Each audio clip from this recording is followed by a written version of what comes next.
Dear friends, welcome to this week's virtual Drasha. This week we have the incredible privilege of Parshas Yisro. And the Parsha contains what could only be described as one of the most dramatic and seminal events in the history of our people. Matan Torah, Sinaitic revelation. Kadosh Baruch Hu revealed his identity, revealed himself to Klal Yisrael, solidifying, creating, concretizing, establishing a beautiful and eternal spiritual relationship, a covenant. The Ribono Shel Olam gave us that which is most precious to him, the Torah, and he entrusted it to us to be able to utilize it, to live by it, and to bring it to life, because Torah in Shamayim is beautiful and incredible, but it doesn't have the same power, as strange as that sounds, as Torah has down here. The Ribono Shel Olam is perfect. Shamayim is perfect. The celestial sphere is perfect. And therefore, the cathartic powers of Torah are not as acutely felt, or really can't be experienced by HaKadosh Baruch Hu, Kiviyachol, as they can be here. Torah changes us, Torah uplifts us, Torah defines us, Torah refines us, Torah does everything. And in this week's parsha, we read not only about the Ribono Shel Olam giving us a most tremendous gift, but we read about the creation of the identity of our people, the creation of a dynasty, the creation of a future, because everything as a people for us is unlocked through Torah. We unlock our personal potential, we unlock our national potential. Every bracha that we experience in this world, every little spark of holiness and greatness that we experience as individuals and as a nation, all comes through the prism of Torah. And as such, as we could imagine, and it was actually so, such an event of such epic proportions required a tremendous amount of preparations. And so Moshe Rabbeinu says to the people, or Hashem says to Moshe to say to the people, this is in Parak Yutes, Pasuk Yud, chapter 19, verse 10. Vayomer Shema Moshe, Hashem said to Moshe, Lech ela'am, go to the people, v'kidashtem hayom umachar. Literally translated, sanctify them today and tomorrow. V'chibsusim losam, and they should launder their clothing. Now, v'chibsusim losam usually is a reference to immersion in a mikvah. So there's a lot of things happening over here. First of all, there has to be immersion, purification, which makes sense. But number two, the preparation for this event was so overwhelming that it's not a one-day preparation. It's not a couple of hours of preparation. No, it's not getting home early, for Erev Shabbos, you can be ready for Shabbos. This is a multi-day preparation. V'kidashtem hayom umachar. Sanctify yourself for today and for tomorrow, Emir Hashem, and on day number 3, you will be ready to receive the Torah. The interesting discussion over here about Moshe Rabbeinu adding on an extra day of preparation, but clearly the Torah, Kadosh Baruch Hu was conveying to Moshe the incredible importance of this event, really by dint of the amount of preparation necessary in order to be able to engage. V'kidashtem hayom umachar. Sanctify yourself for today and tomorrow, and you will be ready to receive the Torah. So just straight, kind of right off the bat, right out of the gate, so to speak. Kadosh Baruch Hu teaching us a tremendous lesson that Kiddusha requires preparation. Kiddusha requires preparation. The Gemara Mishnah Maseches Bracha says that Chasidim HaRishonim, the early pious ones, hayushoin shah achas kodem atzila.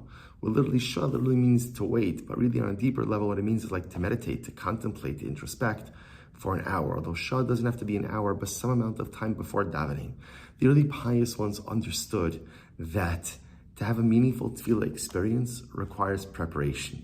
For us, we're often very proud of ourselves as long as we're on time for davening. And by the way, that's incredible. Halavai, we should all be zocheh to that.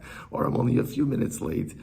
But the truth is, real tefillah experience, like any experience, requires preparation. The truth is, if you want to be successful in anything in life, I would assume, I'm not a businessman, but I would assume if a person has a big business deal ahead of them, they want to close, and or they want to kind of get investors on board, you don't just roll into an investor meeting, or you don't just come in and say, okay, you know what, this idea just popped in my head, let's do this. I would assume not.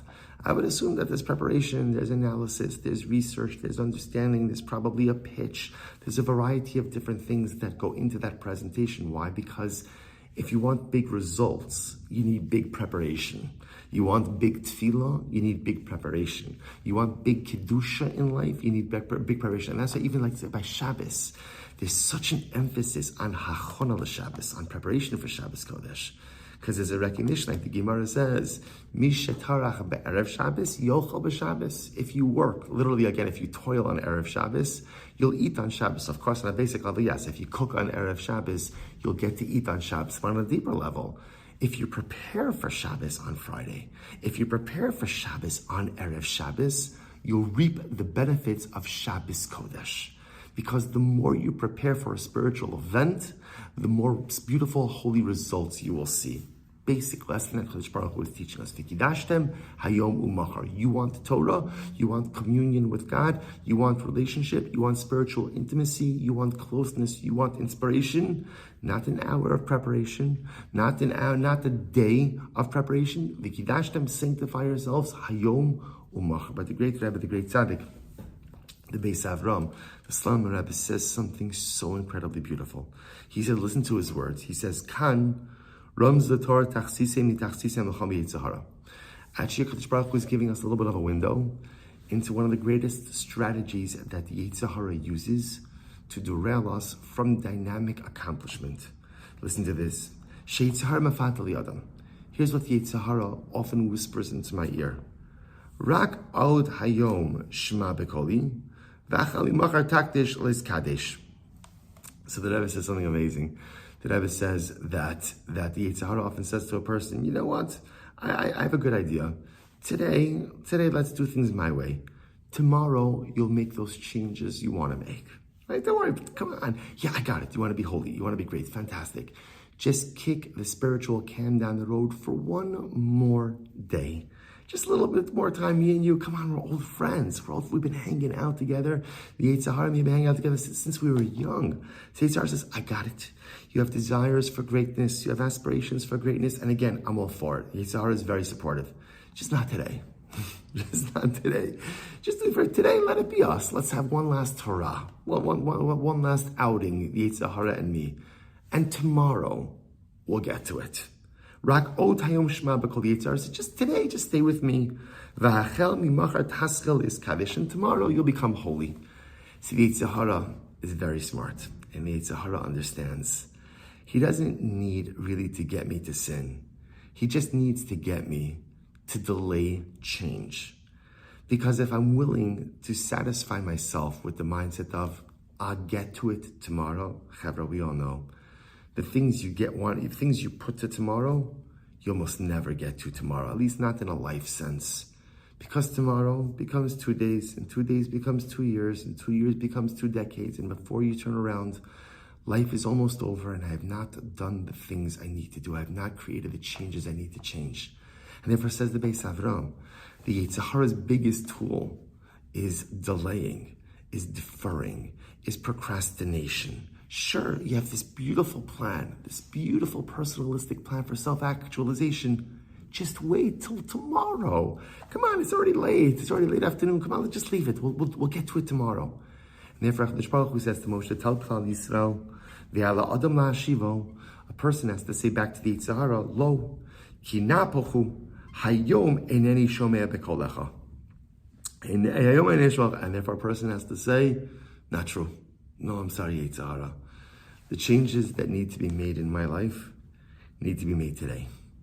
Because, Chavra, if something is important enough to happen, it's got to happen now. And if you're going to delay it till tomorrow, just be honest with yourself that when you say I'm delaying it till tomorrow, chances are it's not really going to happen. Or at least it's not going to happen in the way that I need it to happen. And therefore, HaKadosh Baruch Hu says to Moshe Rabbeinu something incredible. V'kidashtem hayom umachar. This is the strategy against the Yitzhahara. The strategy against the Yitzhahara is v'kidashtem hayom. No, today, I got whatever I need to do. Whatever I need to do. And of course, again, we can't get everything done in one day. That's of course understood. I can't get everything done in one day. But the things that I need to get done, the things that are important, don't delay, don't tarry, don't procrastinate. V'kidashtem hayom. Because if I live a life of hayom, if I live a life of today, if I prioritize the things that really need to get done and do them now, then hayom will be great and tomorrow will be great as well. But if I become a machar Jew, a tomorrow Jew, maybe not things will happen tomorrow. And today will certainly be mired in mediocrity. V'kidashtem hayom umachar is the clarion call of the spiritual Jewish warrior. It's when I say to the Yitzhahara, when he tries to get me to delay again, the Yitzhahara is very smart. He's been at this for a while. So he's not going to tell me not to change. He's just going to tell me to change tomorrow. And my response to that is, no, I got to do it now. V'kidashtem hayom umachar. Today I gotta do what I gotta do. I have to do what I have to do. And tomorrow, if I become a Hayom Jew, then Umachar will follow suit. But if I just become a Machar, a tomorrow Jew, then not only do I lose today, but chances are that I'll lose tomorrow as well. But perhaps you could be Mosif one more thing on the Beis Avram, one more point, which is that sometimes the other strategy that the Yetzer Hara employs is that the Yetzer Hara says, come on, you're going to affect change, shkoyach, and how long are you going to keep it up for? Come on. Chavra, how many times have we changed? How many new beginnings have each of us experienced? How many times this is the first day of the rest of my life? This is it. How many times have we said those words? How many do-overs? How many new beginnings? How many new fresh starts? The Yisro says, come on. You want to keep playing this game? You want to keep playing the new start game? So what do we say back to the Yetzer Hara? Perhaps to extend the Beis Avram. I say back to the Yetzer Hara, V'kidashtem hayom. Today, I'm going to become Kaddish. Today, I'm going to become Kaddish. Umachar, we'll figure that out. Maybe the avodah in life is not to worry as much about tomorrow as much as it is to worry about today. Just focused on today. No, Chavra, as we get older, we recognize we can't really make guarantees about anything. Right? I can't guarantee anything tomorrow. I can't guarantee that I'm going to be here. I can't guarantee that I'm going to have the same abilities. I can't guarantee I'm going to have the same wealth. I can't guarantee I'm going to have the same kochos. I can't guarantee anything. So if you can't guarantee tomorrow, the only thing you can guarantee is today. V'kidashtem hayom. Sanctify today. Kama umachar? Question mark. We'll see what's going to be tomorrow. But don't worry about tomorrow. So as such, Chash Baruch Hu telling Moshe Rabbeinu to convey 3 profound lessons to Klal Yisrael. Lesson number 1. If you want Kedusha in life, prepare. Because great things don't come without preparation. You want a meaningful Shabbos? Make your Erev Shabbos meaningful. You want a meaningful davening? Maybe it's not even enough to get there on time, but maybe even a few minutes before. You want a meaningful shir experience? Can't roll in the first 5 minutes. Got to be seated, ready, coffeeed up. Meretz Hashem, before everything, that every act of Kedusha, every event of Kedusha requires preparation. That's number 1. Number 2, the Yetzer Hara is not going to tell us not to change. He's just going to try to tell us to change tomorrow. And to that we say back, V'kidashtem hayom. No. The changes that need to be made today. The changes that need to be made now. And I'm ready to do it. Because if I become a machar, a tomorrow Jew, chances are nothing will ever get done. But if I become a hayom, a today Jew, then today will be great, umachar, and so will tomorrow. And lesson number 3, so many times in life, we think to ourselves, well, if you can't keep it up, then what's the point? And it's important for us to be honest. We can't give any assurances for the future. So because you can't guarantee anything for the future, the one thing you can do in life, v'kidashtem hayom, make today Kaddish. And if a person could make today Kaddish, umachar, tomorrow, we'll worry about tomorrow when tomorrow comes. But at the end of the day, the avoda is maximize what's in front of you now, because today, hayom, is what you control. Machar, tomorrow, is the great unknown. If I could sanctify that which is right in front of me, maximize myself in the present, tomorrow will be what tomorrow will be. We'll deal with that then. But I won't lose out on the opportunity to be Mekadesh, to sanctify the Hayom. This was the message that HaKadosh Baruch Hu gave, 3-pronged message that Hashem gave Moshe to prepare Klal Yisrael for Matan Torah. And it's a 3-pronged message which allows us to be successful in life. Wishing everyone a good night of Shabbos and a beautiful Shabbos Kodesh.